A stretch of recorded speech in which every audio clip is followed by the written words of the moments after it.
when it comes to the summer months, what on earth do we do in the garden? Is it too hot to garden? Or how do we get that overlap from the end of spring and when the heat starts coming? So there are a few things that you really need to know. This is what I'm going to go through. How to get rid of those pesky weeds. They seem to be coming up all over. How do you fix the lawn? What to plant to give us that blaze of color even in the heat. There are a few things that you need to do. I'm going to show you how to get it right, plus one or two others. Follow me and I'll show you how. Guys, when it comes to holes in the lawn, well, we've all got them. We've either got a hole where the dogs have been kind of adventuring, or we might have some dongas where literally we might have laid the instant lawn a bit incorrectly. How do we get rid of them? And the best time to do it is right now. When temperatures are warming up, the grass is starting to grow, and your recovery period is so much easier. So here's a quick fix, how to get it right. So the first thing that we're gonna need is some fertilizer. Now, folks, this is really a preference. You can either use a 2-3-2, or you can go with an organic blend, something like Atlantic Bio for lawns. And what I do is literally, you're gonna take it, all right? And you are gonna sprinkle a bit over the area. Nothing complicated about this. If you are using 2-3-2 and it's not organic, now please listen carefully. If it's not organic, you then need to apply a lot of water.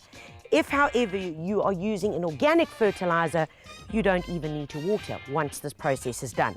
Next up we need is lawn dressing. And folks, please, there is no alternative to lawn dressing. Please understand that. It's not the leftover potting soil that you found in the garage. It's not the dead plant and you've shaken the soil off it. Lawn dressing has been formulated to put on the lawn. It's light.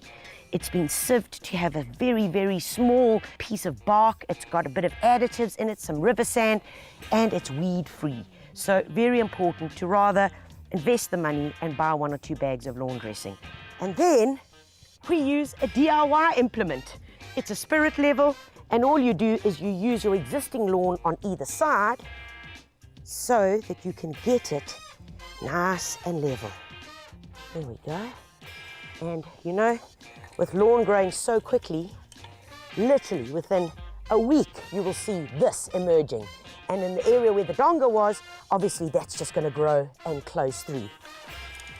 If you've got bigger dongas, all right, where your lawn is low-lying, please do not put a layer of more than 3 centimeters of topsoil. If you do more than that, the lawn won't be able to make it through and you'll literally kill the lawn. And then, because I can and I want to, I'm gonna water this because it's the best part of any gardener's work. And simply give it a good soaking and your job is done.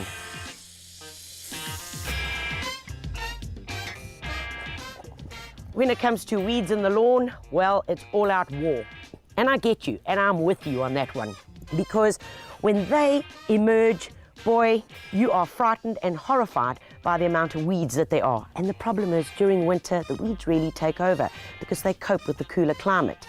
And the grass, of course, slows down. So when summer arrives, you're like, oh my word, what happened? I blinked and it all went pear-shaped. These are the bad boys, broad-leafed weeds. We find them all over, whether you live on the coast or whether you're up in the Highveld, and there are various forms of them. And the one way that you can get rid of them is with a selective herbicide. Now, it's important that you ask for the word selective when you go to purchase your product, because there are many on the market that will kill everything. The next thing is to read your instructions, and most of them say 50 milliliters into 5 liters of water, which should get spread over 100 square meters. So 100 square meters is 10 big steps that way, 10 big steps that way, mark it out, and that's your area. If, however, you don't have such a big area, and I just want to nuke 1 or 2 here in my lawn, how do we do it? Without complicating it too much, it's pretty simple. You want to spray on a hot, sunny day, windless day, because if this has to carry across to your flowers, it'll kill them too. Or even worse, across to your neighbor.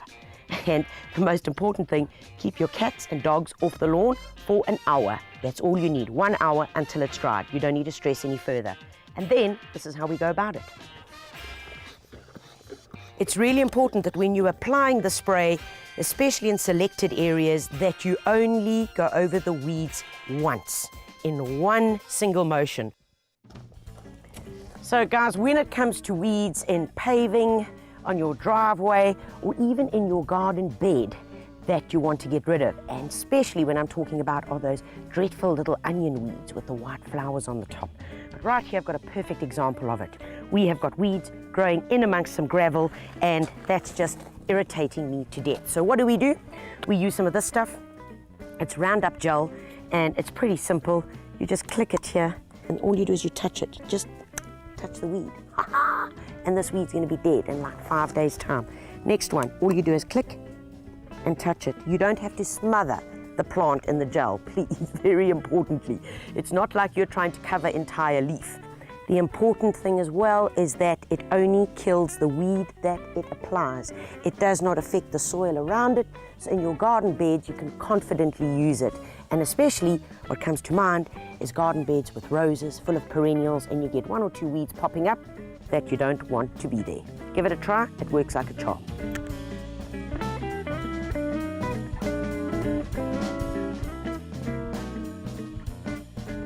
So how do we get loads and loads of colour in our late spring, early summer gardens? Well, it's pretty simple. You've got to put the stuff in now. And if you don't put the stuff in now, you're not going to have that blaze of colour that we all want during the wonderful summer months, hanging out in our garden with those gorgeous evenings. So what can we use? These guys are magnificent. These are bedding begonias, so you get them in little packs, in little 6 plants per pack.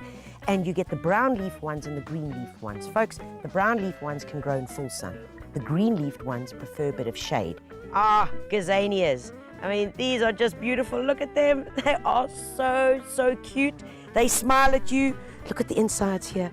Great for full, hot, baking hot sun. So really tough customers. Good for beginner gardeners as well. And then our firm old favorites are the little marigolds. Always a good winner, and you know you can rely on them. Also good for planting in amongst the veggie gardens to chase away the hohos. And then these little boys, some of you will recognize them as the miniature variety from what our grandmothers used to plant. Yep, you're right, this is the zinnia. These are the little guys called Tom Thumb, and you get them in pinks, in a pale white and a cream, and they are simply gorgeous, even a bright orange. Also tough customers, much like the gazanias. Plant them in full sun. They only get about that big, 20 to 30 centimeters, and will flower right throughout the summer. And of course, the firm favorite that everybody should have in their garden is beautiful alyssum. One little plant grows to about 1 foot, literally that. You can't believe it. Flowers right throughout the summer, beautiful honey scent. When you smell them, it literally is so, so sweet. The bees and the butterflies love them. So go on and plant some of these, because they will ensure that your summer garden is going to be a riot of colour.